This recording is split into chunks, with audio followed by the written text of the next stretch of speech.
Assalamualaikum warahmatullahi wabarakatuh. Perkenalkan, nama saya Muhammad Al-Ghazali dengan nomor induk mahasiswa 200211500003. Saya akan menjelaskan 3 materi teori arsitektur. Materi yang pertama yaitu paradigma dalam berteori arsitektur. Terbagi menjadi 8. Yang pertama, paradigma mitologi dan kosmologi. Paradigma ini berarti paradigma yang berhubungan dengan agama, kepercayaan, kosmos atau alam semesta. Paradigma ini kebanyakan dari arsitektur tradisional atau arsitektur pada zaman prasejarah didesain berdasarkan kepercayaan kepada Tuhan atau pencipta ataupun dewa-dewa, juga berdasarkan alam semesta dengan alasan-alasan seperti untuk keselamatan atau ritual adat, agama, kepercayaan, ataupun untuk alasan menghormati atau menyelaraskan diri dengan alam. Yang kedua, paradigma estetika. Paradigma estetika adalah paradigma keindahan yang biasanya berdasarkan pada keseimbangan dan keselarasan di antara elemen-elemen pembentuk arsitektur. Paradigma ini banyak dipakai pada zaman arsitektur klasik dan beberapa gaya arsitektur sebelum arsitektur modern lahir. Paradigma ini banyak dipengaruhi oleh teori Vitruvius yang menyebutkan firmitas, utilitas, dan venustas, serta teori Geldensection yang menekankan keindahan terletak pada proporsi dan keseimbangan serta keselarasan. Yang ketiga, Renaissance. Lenggam Renaissance dalam arsitektur muncul pada era Renaissance atau pembaharuan yang diawali setelah revolusi humanis dengan landasan berpikir bahwa manusia mempunyai kedudukan sejajar. Sejalan dengan pola pikir pada masa Renaissance, sebagaimana dikemukakan di atas, konsep arsitekturnya mengacu kepada prinsip-prinsip garis horizontal dengan meninggalkan vertikalisme yang merupakan konsep arsitektur gotik. Yang keempat, paradigma sosial. Kita boleh berbangga hati dan kagum jika melihat megahnya Candi Borobudur, Candi Prambanan sebagai karya arsitektur dan lain-lain peninggalan nenek moyang kita zaman dahulu hingga saat ini masih tetap berdiri dengan megahnya. Seperti diketahui, agama Buddha berasal dari India yang datang ke Indonesia dibawa oleh pedagang sambil berdagang. Mereka mengembangkan agama Buddha dan interaksi dengan masyarakat setempat. Terjadilah alkulturasi agama ke dalam masyarakat tanpa mengubah adat istiadat yang telah ada.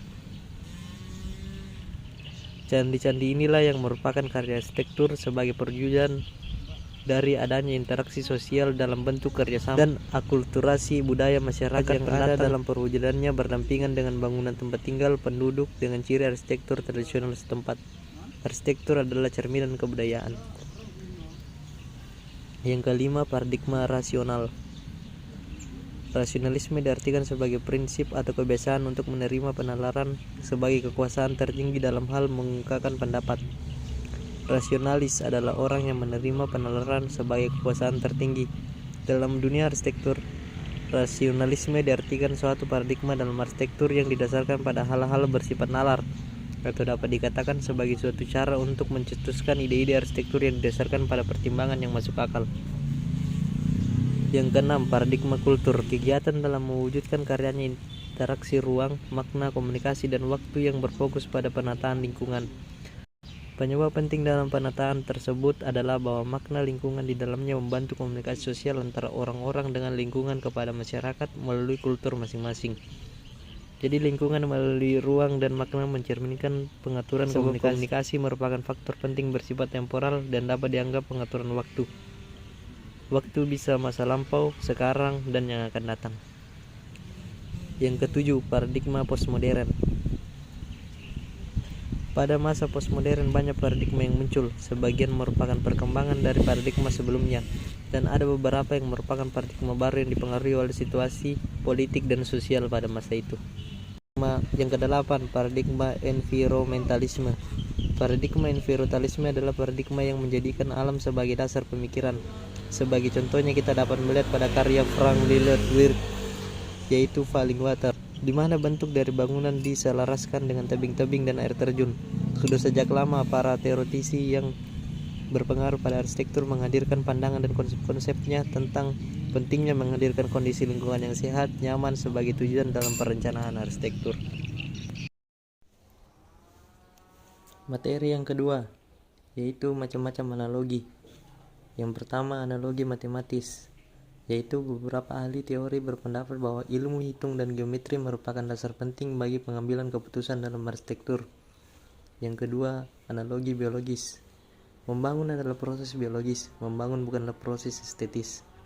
Teori arsitektur yang didasarkan atas analogi biologis mempunyai dua bentuk. Yang satu sangat umum dan memusatkan perhatian pada hubungan antara bagian-bagian bangunan atau antara bangunan dan zonanya.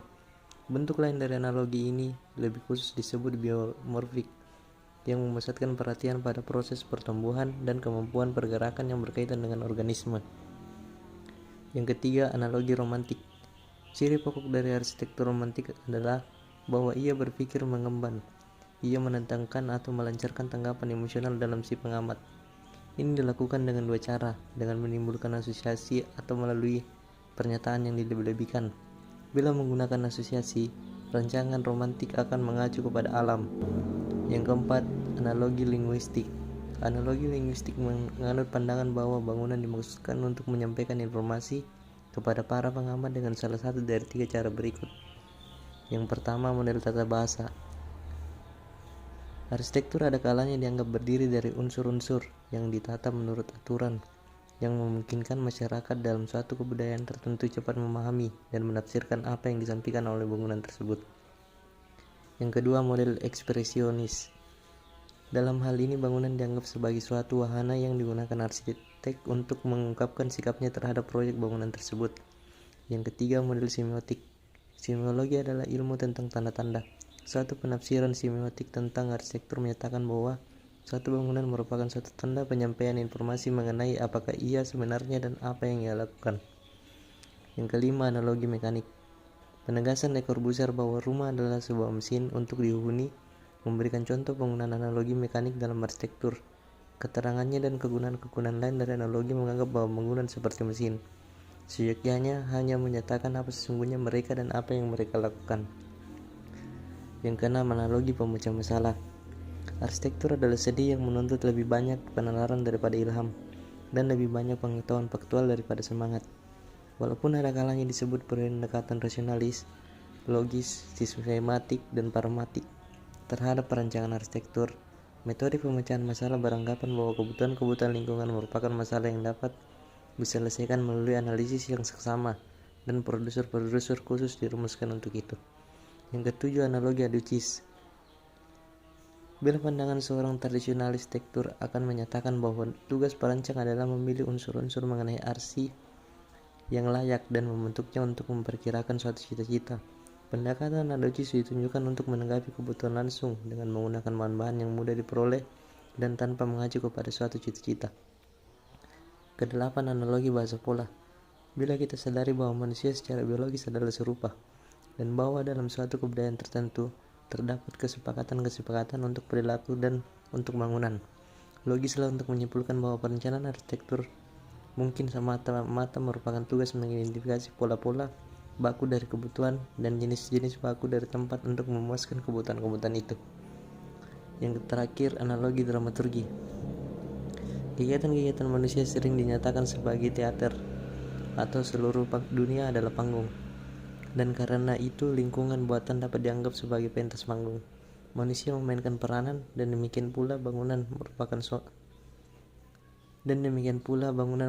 rona panggung dan perlengkapan yang menunjang pergelaran panggung. Materi yang ketiga.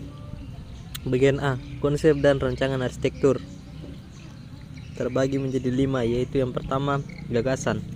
Gagasan adalah pemikiran nyata yang spesifik yang kita miliki sebagai hasil pemahaman, pengertian, atau pengamatan. Dalam arsitektur, kita memiliki gagasan tentang banyak hal, termasuk cara mengarahkan letak rumah, penempatan dapur, cara terbaik untuk memanfaatkan ventilasi alam, konservasi energi, pentingnya bahan-bahan yang tahan lama, peralihan antara bentuk-bentuk, cara terbaik untuk membuat urutan ruang, dan bagiannya. Yang kedua, wawasan. Wawasan mirip sekali dengan gagasan, kecuali adanya konotasi kesembarangan. Wawasan adalah gagasan yang dianggap tidak penting, belum terbukti kebenarannya, atau sering sepele bila diuji terhadap gagasan-gagasan lainnya. Namun selalu masih terdapat kemungkinan bahwa ada suatu dasar kebenaran yang penting yang tersembunyi bahkan dalam setiap ucapan yang dipasi dengan definisi tentang wawasan ini. Orang mungkin memperkirakan bahwa wawasan tidak memainkan peranan dalam perumusan konsep. Yang ketiga, konsep dan gagasan. Konsep serupa dengan gagasan dalam arti keduanya merupakan pemikiran spesifik yang kita miliki sebagai hasil dari suatu pemahaman.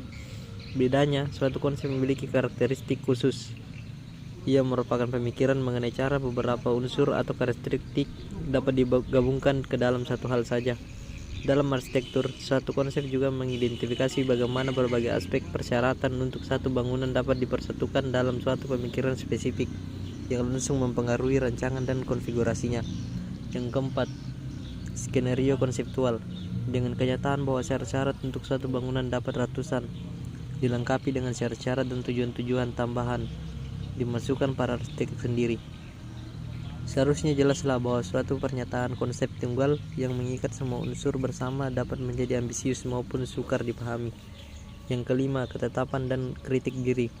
Masalah pemilihan satu bentuk yang tepat bagi konsep, apakah metafora, analogi, atau skenario kurang penting dibandingkan dengan kritik diri yang diterapkan pada konsep-konsep seperti dirumuskan. Bagian B, 5 jenis konsep. Yang pertama, analogi. Dari kelima kategori tersebut, barangkali analogi adalah sarana yang paling sering digunakan untuk merumuskan konsep. Analogi mengidentifikasi hubungan harafiah yang mungkin di antara benda-benda. Sebuah benda diidentifikasi dan mempunyai semua sifat khas yang diinginkan, dan dengan demikian ia menjadi model untuk proyek yang ada. Yang kedua, metafora dan perumpamaan. Seperti analogi, metafora mengidentifikasi hubungan di antara benda-benda, tetapi hubungan-hubungan ini lebih bersifat abstrak ketimbang nyata. Perumpamaan adalah metafora yang menggunakan kata-kata seperti atau bagaikan untuk mengungkapkan suatu hubungan. Yang ketiga, hakikat. Hakikat menyaring dan memusatkan aspek-aspek persoalan yang lebih rumit menjadi keterangan-keterangan gamblang yang ringkas. Hakikat mengandung pengertian-pengertian ke dalam aspek yang paling penting dan intrinsik dari benda yang dianalisis. Yang keempat, tanggapan langsung dan pemecahan masalah. Tidak semua konsep menangkap hakikat suatu proyek. Tidak pula semua konsep mengembangkan fungsi semua kegiatan dalam suatu bangunan. Konsep dapat dikembangkan sekitar persoalan-persoalan yang lebih pragmatis yang sering dengan gamblang diidentifikasi dalam program bangunan, sementara banyak arsitek mengembangkan kemampuan dalam menyelesaikan masalah seorang klien. Hanya beberapa saja yang sesungguhnya menjadikan pendekatan pragmatis sebagai pemberi semangat yang kuat, dan banyak perancang seenaknya menghindari menggarap masalah yang ada sementara berusaha menjadi kreatif. 5. Cita-cita. Berbeda dengan golongan-golongan konsep yang terdahulu yang mengungkapkan bahwa arsitek memperhatikan bagian dalam masalah atau pada suatu masalah yang serupa untuk menemukan konsep yang tepat. Konsep yang ideal adalah konsep yang dibawa para arsitek kepada masalah yang bersangkutan. Sekian penjelasan dari saya, kurang lebihnya mohon dimaafkan. Wassalamualaikum warahmatullahi wabarakatuh.